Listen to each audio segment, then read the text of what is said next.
Hey everyone, in this video, we are going to learn about histograms. A histogram is a graph used to display quantitative data, which means numerical data such as test scores, ages, height, or temperatures. A histogram is similar to a bar graph, but there are two important differences.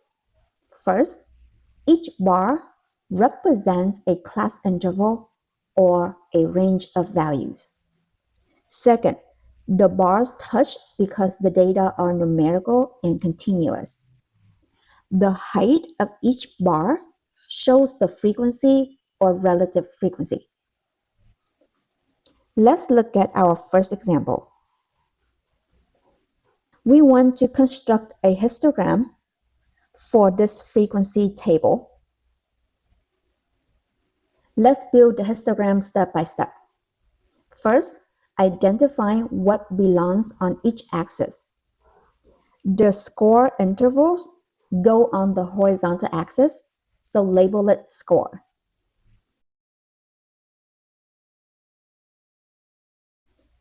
The frequencies go on the vertical axis, so label it frequency.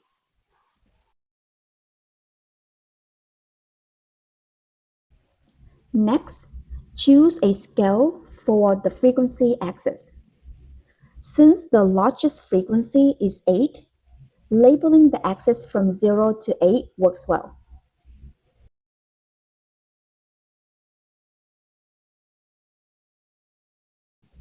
Now, draw the bars. For the scores from 60 to 69, draw a bar with height 2.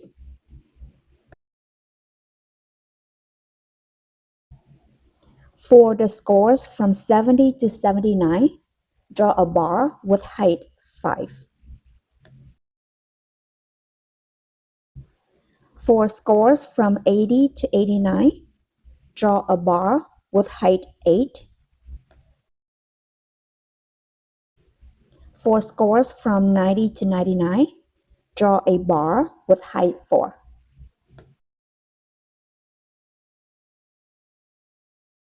Notice that all bars touch.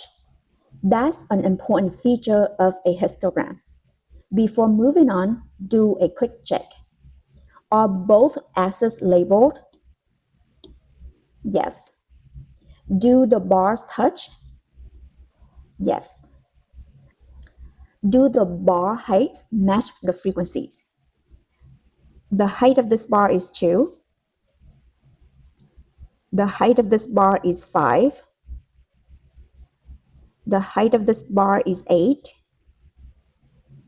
The height of this bar is 4. If so, your histogram is complete. A common mistake is forgetting to label the axes, so always include them unless instructed otherwise. Now, let's continue on example 2. During one shift, the express lane clerk recorded how many times customers violated the 10 items or less rule on his lane. The histogram summarizes the results. The question asks, what is the frequency of times the limit was exceeded by more than 3 items? More than 3 items means 4 items over, 5 items over, 6 items over, 7 or more items over. Notice that we do not include 3 because 3 is not more than 3. That's a common mistake. Now, read the frequencies from the histogram. For 4 items over, the frequency is 11. For 5 items over, the frequency is also 11. For 6 items over, the frequency is 7. For 7 or more items over, the frequency is 6. Now add them together. 11 plus 11 plus 7 plus 6 is 35.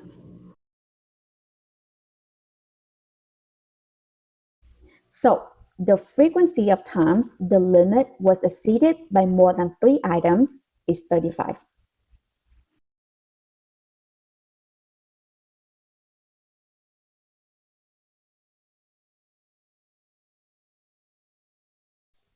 This example shows how a histogram can help us answer questions without looking at the original dataset. For example 3, we use this histogram to answer the questions. The classes are 1 to 3, 3 to 5, 5 to 7, 7 to 9, 9 to 11, 11 to 13. The frequencies are 9, 10, 3, 5, 4, and 2. Question A. What is the class midpoint of the third class? The third class is 5 to 7. To find the class midpoint, I take 5 plus 7 divided by 2.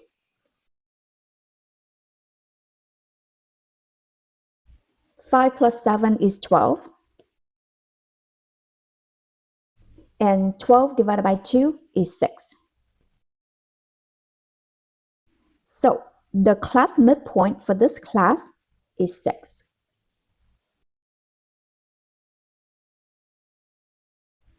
Question B, what is the class width? Class width is the difference between two consecutive lower class limits. I can take 3 minus 1 equals 2. Or I can take 7 minus 5 equals 2.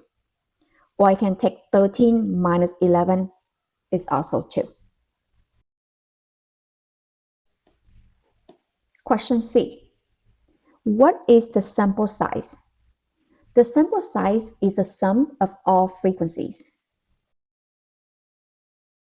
So to find the sample size, I take this frequency plus this frequency plus this frequency plus this frequency plus this frequency plus this frequency. So this frequency is 9, 10, 3, 5, 4, and 2. So I take 9 plus 10 plus 3 plus 5 plus 4 plus 2.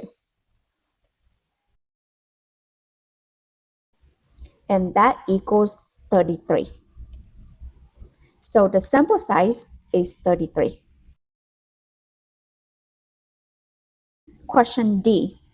What is the frequency of the class containing the value 8? The value 8 falls in the class from 7 to 9. The height of this bar is 5. Therefore, the frequency is 5.